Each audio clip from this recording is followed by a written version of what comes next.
Hi Buffett, I'm back Buffett. Mbalula accuses Trump of punishing South Africa over fabricated claims of white genocide. Eish Buffett, unzima. Simon Majatibot has written the story. African National Congress Secretary General Fikile Mbalula has accused US President Donald Trump of trying to punish South Africa over what he described as a fabricated claim that white farmers are being slaughtered in the country. We know those are false claims, we all know that. But is it Trump trying to punish South Africa for all that? ANC, or because we took stance in taking their biggest ally, which is Israel, to the court, ICJ? Maybe we should look into that too. Speaking at the media briefing on Tuesday at the ANC headquarters in Johannesburg, Mbalula said Washington's decision not to participate in the upcoming G20 summit in Johannesburg on November 22 and 23 was politically motivated. Yeah, you won't meet Trump.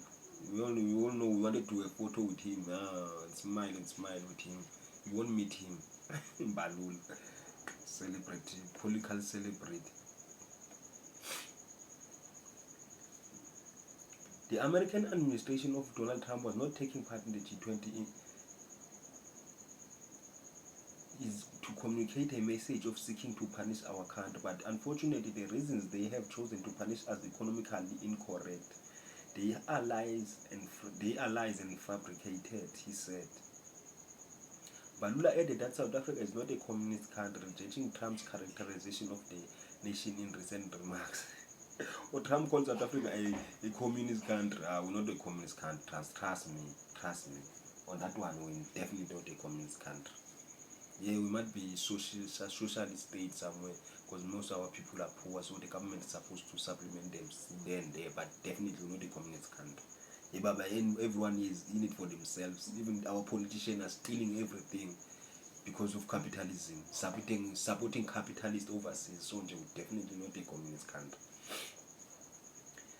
His comments followed Trump's announcement that no US government official will attend the G20 summit, accusing South Africa of human rights abuses and claiming that white African farmers are being killed and slaughtered and their land illegally confiscated by Trump. You're talking nonsense, bruh. I respected Trump, but still I still respect Trump because of love for his own people and his country. I respect him for that. But other than that, he's a white supremacist. Right? In a post on his Truth social media account, Trump wrote, "It is a total disgrace that the G20 will be held in South Africa." Trump doesn't take anything, but throws punches, throws punches. Afrikaners, people who are descended from Dutch and also French and German settlers, are being killed and slaughtered, and their land and farms are being illegally confiscated. At least you know where they're from. They're not from here, so how did they have land in our country while our people don't have land, Trump? You don't care about that, because white people need to have land all over the world and control everyone in the world. Yeah,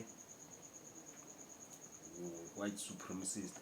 No US government official will attend as long as these human rights abuses continue. I look forward to hosting the G20 2026 G20 in Miami, Florida. South Africa should boycott that too. And also withhold our resources, our mineral resources. And why are we so scared of these people? These people, they only manufacture Facebook and other things that we can buy with our resources, guys. Trump remarks have drawn international attention and come amid months of tensions between Washington and Pretoria over the US government's so-called Afrikaners resettlement program, a policy the South African government has dismissed as baseless and misinformed. Mbalula criticized Trump administration for inconsistency, saying it had not raised concerns directly with Pretoria during previous engagements. Seriously. Trump doesn't take African leaders seriously. Judy, they were joking when they went to Washington about Ramaphosa. They were clowns in the White House. It didn't take them serious at all. The Donald Trump administration has not been straight with us. When President Ramaphosa went there, they raised the issue about killings on farms, and then they played a video of Julius Malema. That's where it ended, Mbalula said. In May this year, President Cyril Ramaphosa met with Trump administration at the White House in an attempt to mend growing diplomatic and economic tensions. During that meeting, Trump called the arrest of economic freedom fighters leader Julius Malema over his continued use of the controversial Kill the Boer chant and made Julius famous. This demand further strained relations between the two nations. Democratic Alliance leader John Steenhuisen, who attended the discussion, told Donald Trump senior US officials that his party joined the government of national unity to prevent certain political parties, particularly EFF and Umkhonto weSizwe, from entering government. Not to serve the people of South Africa, but to prevent these two parties. That's why they formed the GNU. I'm telling you. That's what they said. That's what Steenhuisen said. And that's what they've been doing. Since the GNU started, there's nothing that they did different since the ANC, from the ANC. There's nothing. Still, we still have a high unemployment. Still, crime is soaring. Now there's Madlanga Commission, so on. Still, there's nothing that the GNU is doing.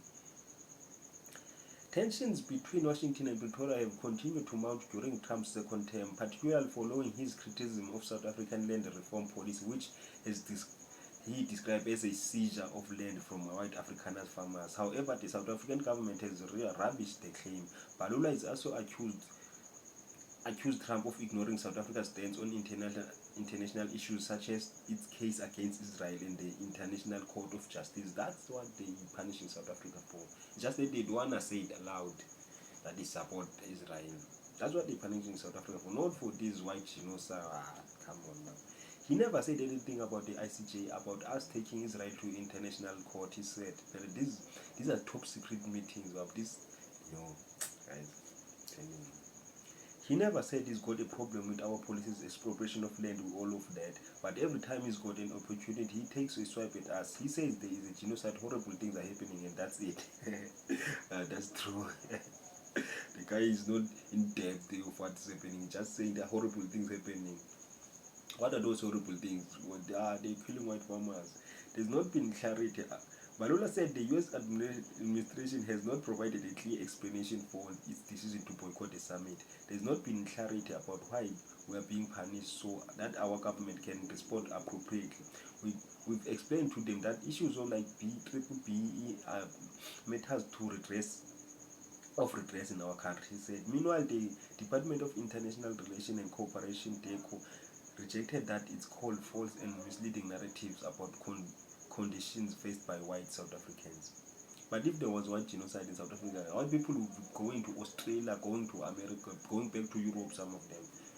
If there was white genocide, it's just that there's no white genocide, and white people also know it.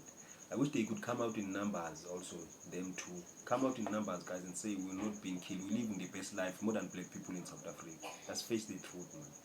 And we need to give black people their land back. The claim of so-called white genocide in South Africa has been widely discredited and unsupported by relatable evidence, said DECO in a statement. Therefore, a program designed to facilitate their immigration and resettlement as refugees is fundamentally flawed. DECO added that South Africa remains a constitutional democracy that upholds the rule of law and protects the rights of all its citizens. We refute that these individuals are persecuted on the ground of race, language. The idea that a particular race is being targeted for crime is also not founded on any evidence. Spokesperson for International Relations and Cooperation Minister Lamola Chispir added, hey guys, there's no white genocide in South Africa, Trump.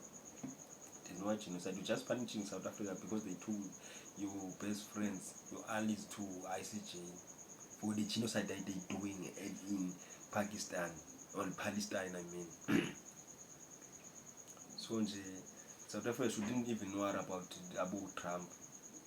Shouldn't worry about Trump. Their years will come and end. And then the US will have another president. But this is a missed opportunity, obviously, for the country. It's a missed opportunity that the biggest economy is not coming to the country. This is a missed opportunity. However, let us subscribe, let us like, let us grow the page, Azanian Politics. Your boy Sintin. See you in the next video.